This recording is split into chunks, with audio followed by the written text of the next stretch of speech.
Karamihan sa atin ay ang lagi lang nating naaalala ay ang pagkamatay ni Jesus sa cross. At pagkatapos ay hinihintay natin ang kanyang muling pagkabuhay makalipas ang 3 araw. Ngunit kadalasan, hindi natin lubos na nauunawaan kung saan siya napunta sa gitna ng mga panahong iyon, habang ang kanyang katawan ay nasa libingan. Ano nga ba talaga ang nangyari sa 3 araw?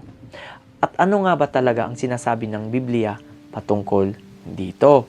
Una, mahalaga na nauunawaan natin na ang kamatayan ni Jesus ay hindi ang katapusan ng kanyang gawain. May layunin pa rin siya kahit siya ay namatay na sa pisikal. In the book of 1 Peter 3:18 and 19, sinabi, siya ay pinatay sa laman, ngunit binuhay sa spirito. Sa pamamagitan nito'y naparoon siya at nangangaral sa mga espiritong nasa bilangguan. Dito natin makikita na si Jesus ay naparoon. Hindi siya nanatili lamang sa libingan. Ang salitang ginamit sa konseptong ito ay Hades, which comes from the Greek word. Nang ibig sabihin ay lugar ng mga patay. Hindi agad impyerno ng kaparusahan, kundi isang realm of dead, kung saan naroon ang mga kaluluwa pagkatapos ng kamatayan. Ngayon, tingnan naman natin sa the book of Ephesians 4:9 and 10. Ano ang ibig sabihin ng siya'y umakyat, kundi siya'y bumaba muna sa mga pinakamababang bahagi ng lupa. Ipinapakita nito na si Jesus ay tunay na bumaba. Hindi lang ito simbolo. Ito ay isang aktwal na spiritual na pagpunta sa kalaliman. Sa Lumang Tipan naman, ang katumbas ng salitang Hades ay ang salitang Sheol, which comes from the Hebrew word naman, na ang tumutukoy din sa lugar ng mga patay. Isang lugar ng paghihintay, kung saan parehong may bahagi para sa mga matuwid at sa mga hindi. Bakit siya pumunta doon? Una, upang ipahayag ang kanyang tagumpay. Pero ang kanyang pangangaral ay hindi para bigyan ng second chance ang mga patay, kundi upang ideklara, tapos na, nagtagumpay na ako. Ipinahayag niya ang kanyang kapangyarihan kahit sa lugar ng kamatayan.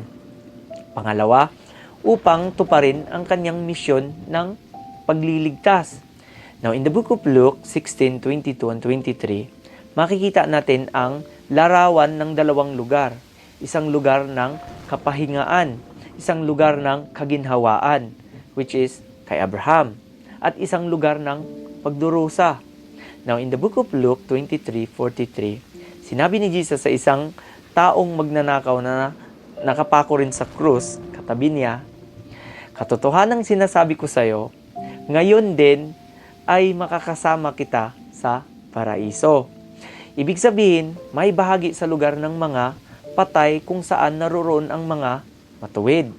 Isang lugar ng mga kapayapaan, hindi lang parusa. Now, dito pumapasok ang malalim na katotohanan.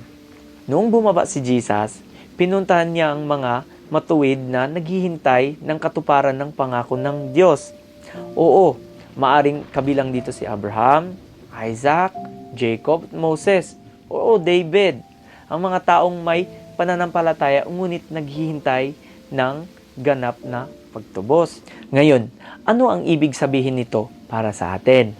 Una, ipinakita nito na walang lugar na hindi kayang abutin si Jesus. Kahit ang kamatayan, pinuntahan niya mismo ang pinakamadilim na bahagi upang ipakita na siya ay may kapangyarihan. Pangalawa, ipinakita nito na ang kanyang gawa ay kumpleto. Hindi lang niya tayo iniligtas sa kasalukuyan, pati ang mga nauna sa atin ay kanyang tinubos. Pangatlo, ipinakita nito ang kanyang otoridad.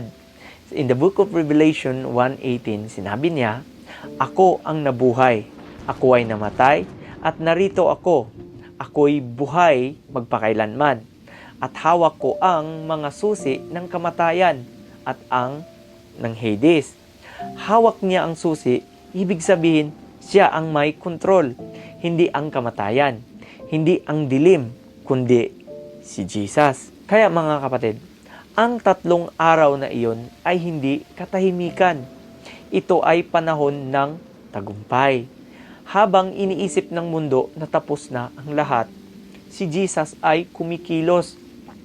Dinideklara niya ang kanyang kapangyarihan, tinutupad ang kanyang misyon, at inihinahanda ang kanyang muling pagkabuhay. At ito ang malakas na mensahe. Si Jesus ay hindi lamang namatay para sa atin.